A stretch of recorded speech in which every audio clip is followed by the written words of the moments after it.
La radiodiffusion française présente une production de Marcel Lupovici, Les Petits Renaissants, préface orale de Pierre-Emmanuel, avec Claire Jordan, Nicole Fabre, Marcel Lupovici et Mildred Clary à la guitare. Réalisation Jean Kerschbron. Aujourd'hui, Pontus de Thiard.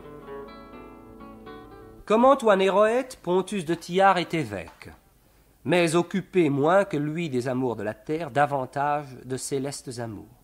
Comme Marguerite de Navarre, il eût volontiers baptisé Platon, fidèle en cela aux enseignements de l'école lyonnaise, dont il fit d'abord partie et qui, non contente de platoniser, pétrarchisait mystiquement au confluent des grands courants de la Renaissance.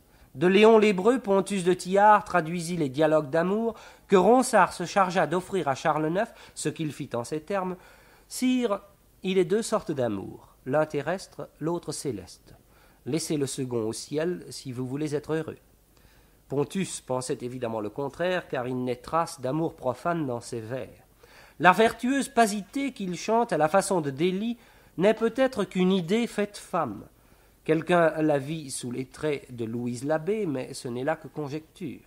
Pour Pontus de Thiard, la beauté physique doit être le signe de la beauté morale, et celle-ci le miroir de la divine beauté en laquelle siège toute flamme amoureuse. C'est après cette céleste beauté qu'il soupire, et l'élévation mystique ordonne sa poésie. Chacun de ses poèmes est méditation contemplative. Cette inspiration si différente de la sienne n'en toucha pas moins Ronsard, qui fit de Pontus l'un des astres de la Pléiade.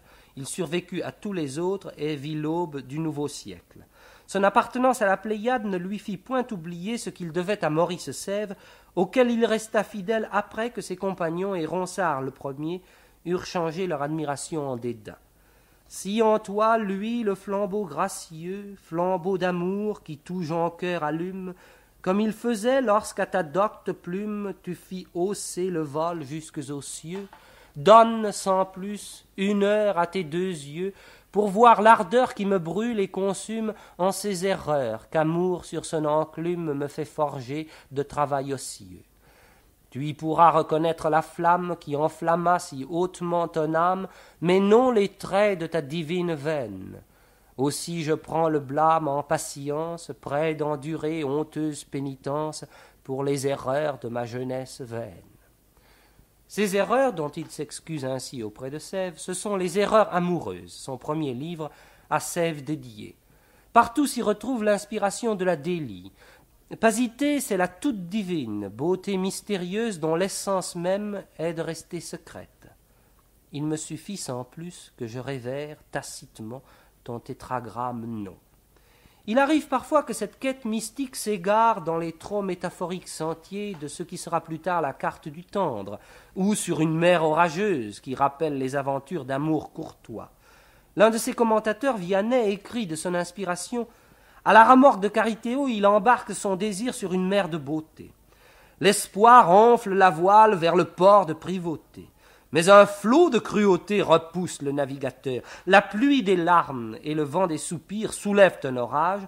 Si l'ardeur de l'amour ne calme la tempête, c'en est fait du poète. » En dépit, ou peut-être en raison de cet hermétisme allégorique, Pontus devient l'un des maîtres de la poésie de son temps, et Du Bellay lui-même se fera un moment son imitateur. Si la Pléiade compte parmi ses théoriciens avec Ronsard le Du Bellay de défense et illustration, c'est à Pontus qu'il revint d'être son philosophe et d'en rattacher l'esthétique à Platon. « Thiard, lui dit le chef de la Pléiade, Thiard, on me blâmait à mon commencement, toi de qui le labeur enfante doctement des livres immortels, dis-moi, que dois-je faire, dis-moi, car tu sais tout. Tout, et non seulement dans l'ordre de l'esthétique et de la poésie.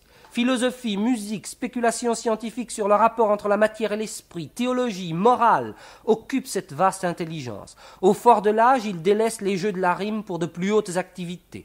Son autorité religieuse est si grande qu'Henri IV, qui voit bien que Paris vaut une messe, lui écrit pour s'en faire instruire, car la doctrine chez Pontus est accompagnée de probité et de prud'homie.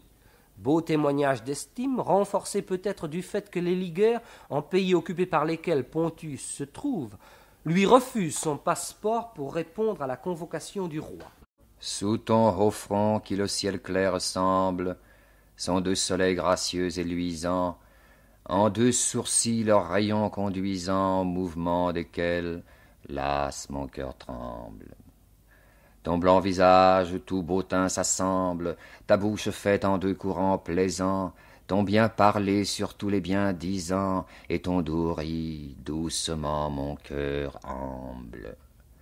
Ta beauté veut, ta grâce me commande que je te serve, et mon affection en ton endroit jamais sera-t-elle que peur de mort, tourment de passion, tristesse, deuil, ou peine tant soit grande, n'éteindra point mon amour immortel.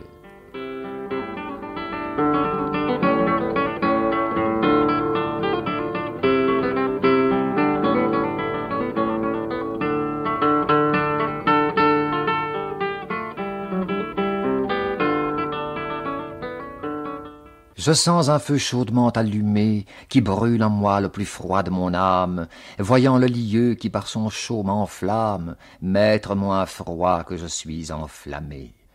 Je sens mon cœur rudement entamé, qui sans mourir 100 000 fois se pâme, voyant le trait qui au vif l'entame, cruellement en rigueur animé.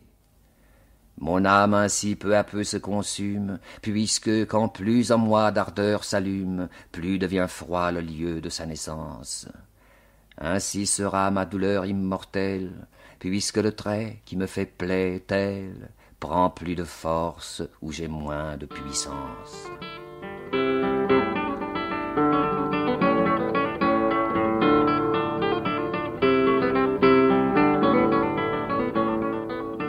Lorsque le bien qui me rend misérable fut aperçu de mes aveugles yeux, le mal, hélas, dont je fus envieux, prit sa naissance et se fit perdurable.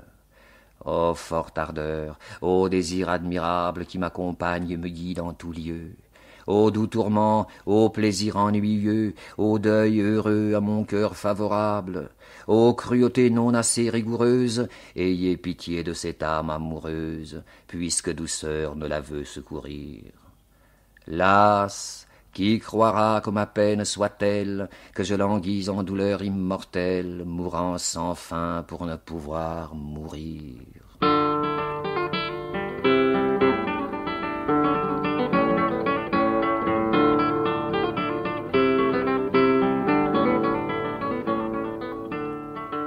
Amour m'a fait vassal sous son empire, si c'est aimer et être en servitude, entrer en solitude, cherchant les pleurs alors que voulait rire. Amour m'a fait vassal sous son empire. Si c'est aimer, n'estimer beauté qu'une, et n'en pouvoir aucune autre louer, ou dans mon cœur écrire. Amour m'a fait vassal sous son empire. Si c'est aimer, s'offrant à l'impourvu sa flamboyante vue, sentir ses raies jusque dans mon cœur luire. Amour m'a fait vassal sous son empire. Si c'est aimer, ne trouver autre idée en mon cœur possédé que celle-là au fruit duquel j'aspire. Amour m'a fait vassal sous son empire. Si c'est aimer, appeler bienheureuse la peine douloureuse que je voulus en si haut lieu élire. Amour m'a fait vassal sous son empire. Si c'est aimer souffrir, brûler mon âme de si ardente flamme qu'autre chaleur dedans moi ne respire. Amour m'a fait vassal sous son empire. Si c'est aimer, lorsqu'il me prend envie de prolonger ma vie, penser sans plus, un regard y suffire. Amour m'a fait vassal sous son empire. C'est trop aimer quand pour celle que j'aime, j'aime si peu moi-même, que contre moi dure mort je conspire, si elle ne met fin briève à mon martyre.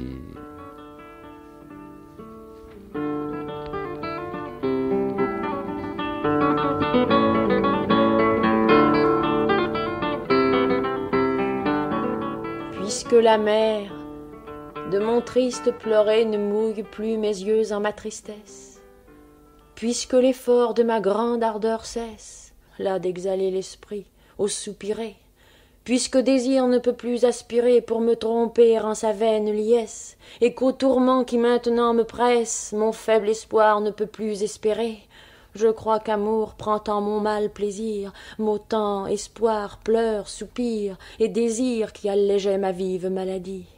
Dont, pour vomir mon deuil en mes escrits, j'excéderai les lamentables cris d'une dolente et funèbre envie.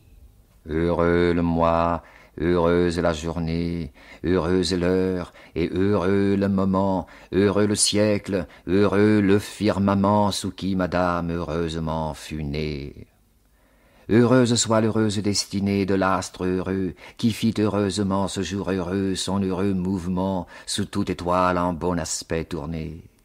Heureux ce monde auquel elle séjourne, et le soleil qui autour d'elle tourne, en s'éclipsant à l'objet de sa vue. Moi, malheureuse en mon affection, qui n'ai joui ma triste passion, la connaissant de si grande heure pourvue.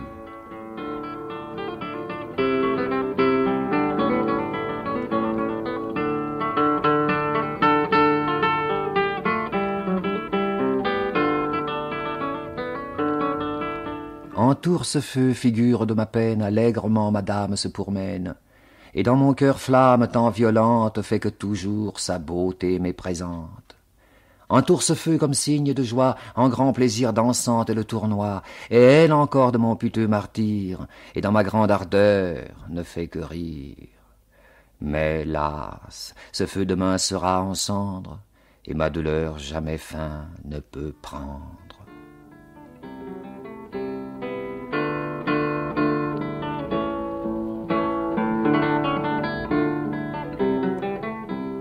Je vis rougir son blanc poli ivoire, et cliner bas humainement sa vue, quand je lui dis « Si ta rigueur me tue, en auras-tu, cruelle, quelque gloire ?»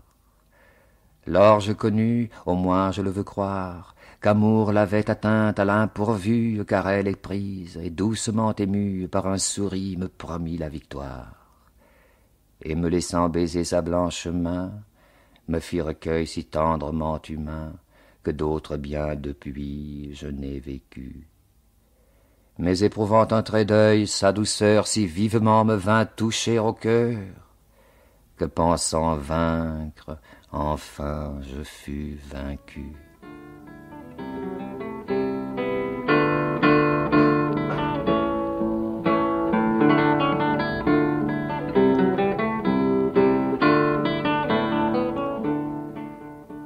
J'ai tant crié, ô douce mort, renverse avec ce corps mon grief, tourment sous terre, que je me sens presque finir la guerre de l'espérance à mon désir diverse.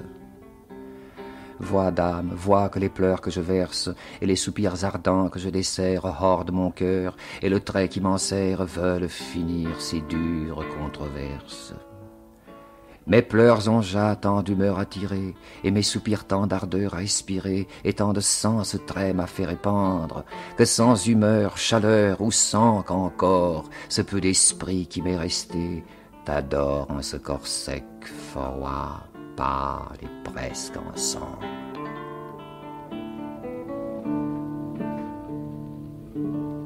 Par tes dédains, fier, tu entreprends de me contraindre à ne te plus aimer. Et t'adorant tant de peine je prends, pensant d'amour ton froid cœur enflammé. Plus par rigueur tu penses consumer mon amitié, et plus elle s'allume. Plus tu es froide, et plus d'ardeur je fume.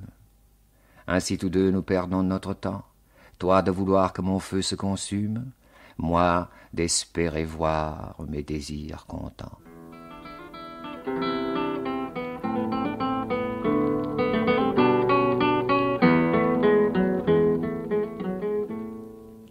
Caverneuse montagne, épais, ombrageux bois, verdoyante campagne qui souvent plaindre moi, d'ardeur violente, en voix piteuse et lente, je veux mener le deuil qui accompagne mon ennui trop amer.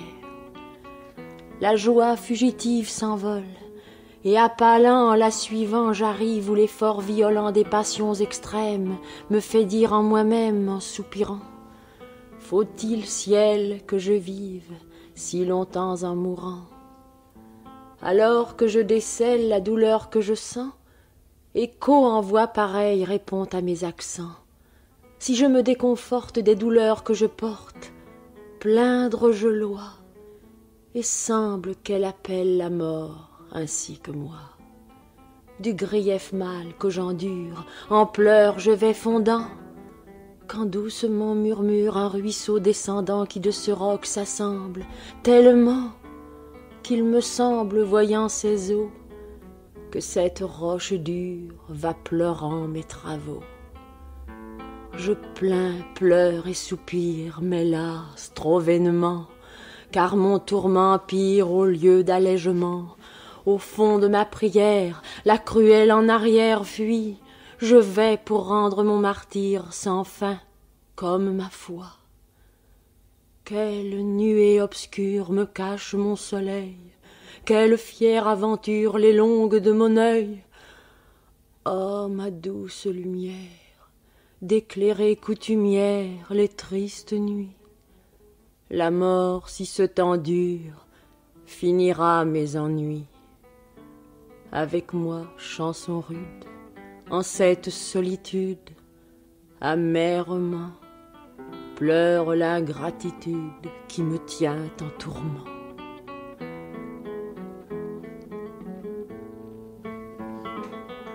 Puisque je vois que mes afflictions sont au plus haut degré de leur effort, et que le ciel conjuré à ma mort à tout malheur me guide, regrets, soupirs, plaints, pleurs et passions, je vous lâche la bride.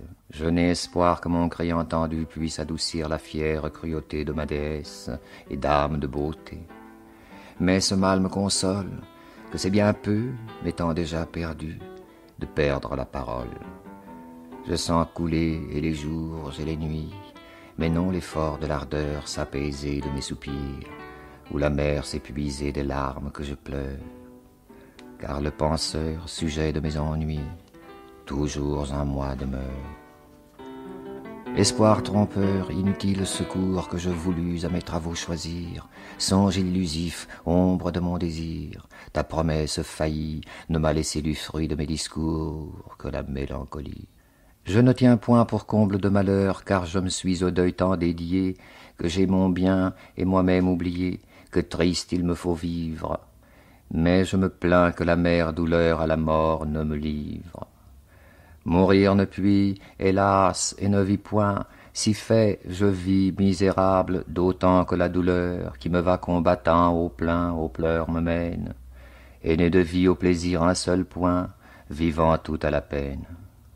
Quand je naquis, l'astre de mon destin tout incliné à cruelle impitié, m'élongua tant des aspects d'amitié, que je me hais moi-même. Ah, je connais, mais trop tard, quelle fin prend qui vainement t'aime. Laisse-moi seul en ce lieu tourmenté, chanson mais non complainte, car tu ne fais que le deuil augmenter, dont mon âme est atteinte.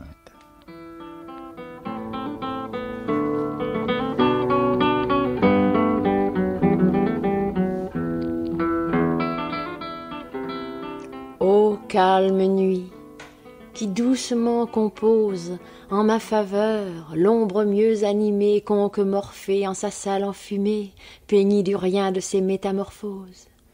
Combien heureux les œillets et les roses saignaient le bas de mon âme épamée, affriandant une langue affamée du paradis de deux lèvres d'écloses.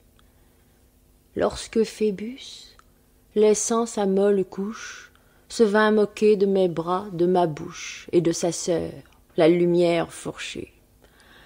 Ah, que boiteux d'une poussive haleine soient ses cheveux, et ne cueille sa peine qu'un fruit amer de la Vierge branchée.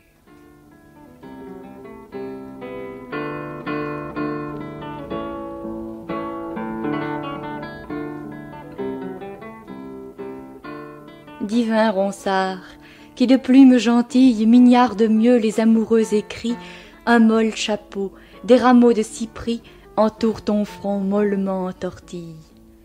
Gentil bélé, de qui le divin style fait étonner les plus braves esprits, couronne-toi, ton plus désiré prix, de la faveur de ta branche tranquille. Orne ton chef, orne mon deux-sautel de centenaires immortels qui chanteront ton nom par tout le monde. Mais suis-je point de votre heure envieux? Non, non, car j'ai un autre heure, plus heureux, l'aspect bénin de mon étoile blonde.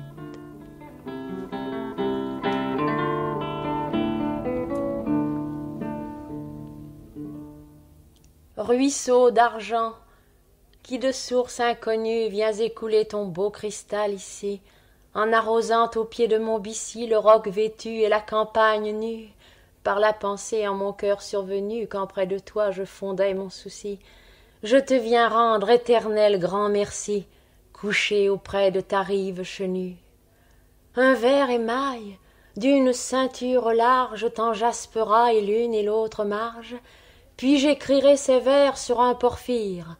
Loin, loin, pasteur, si profane vous êtes, car les 9 sœurs, en faveur des poètes, m'ont consacré le Mâconnais Baphire.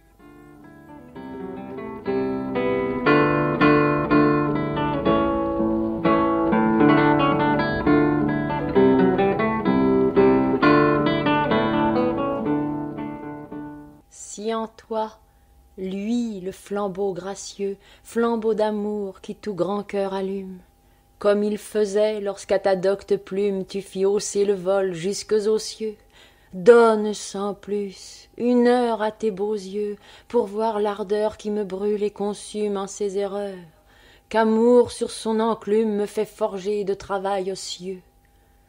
Tu y pourras reconnaître la flamme qui enflamma si hautement ton âme, mais non les traits de ta divine veine.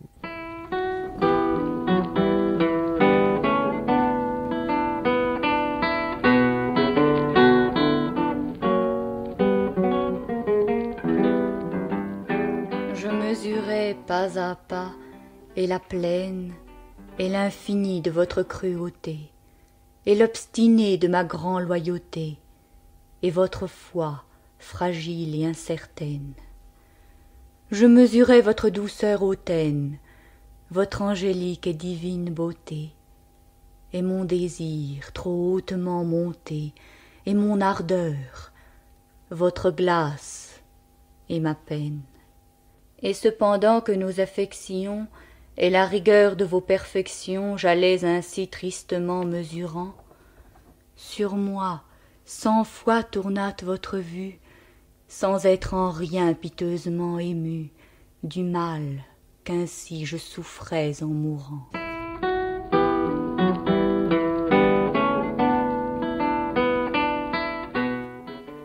Mon âme est en vos mains heureusement étreinte d'un plus gracieux nœud qu'onque beauté n'enlaça, une plus douce flèche onque cœur ne blessa que celle qui par vous dedans mon sang est teinte.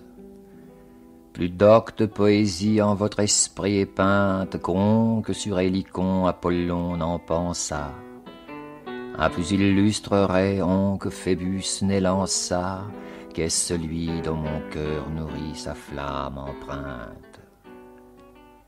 De Python, des 9 sœurs et des grâces, ensemble la troupe des vertus en vous seul s'assemble, et la fureur d'amour tout en moi seul abonde. La radiodiffusion française vous a présenté une production de Marcel Lupovici, Les Petits Renaissants, préface orale de Pierre-Emmanuel, avec Claire Jordan, Nicole Fabre, Marcel Lupovici et Mildred Clary à la guitare. Réalisation Jean Kerschbron. Aujourd'hui, Pontus de Thiard.